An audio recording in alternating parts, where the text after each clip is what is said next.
আজকে আমার ক্লাস ছিল। ফার্স্টে আমি ভাবলাম ফর্ম ফিল আপের কাজটা করি, বাট হলো না। আজকেও সার্ভার অফ, আর এই যে কলম কিনে আমি এখন চলে গেলাম কলেজে। রাস্তায় অনেক জ্যাম ছিল, যার জন্য আমি অলরেডি লেট। আমার ক্লাস শুরু হয় ঠিক 12:30 থেকে। এই যে আমাদের ডিপার্টমেন্ট, কিন্তু গিয়ে দেখলাম স্যার আসেনি, সবাই আড্ডা দিচ্ছিল। কালকে আমাদের প্রেজেন্টেশন আছে, যার জন্য প্রস্তুতি নিচ্ছিলাম। এর মধ্যে নিচে কি যেন হয়েছে, যার জন্য সবাই ভিড় করছিল।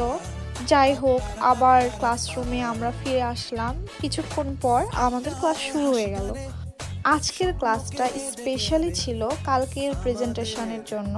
কোন টপিকের উপর হবে সেই বিষয়ে স্যার একটু বুঝিয়ে দিচ্ছিল।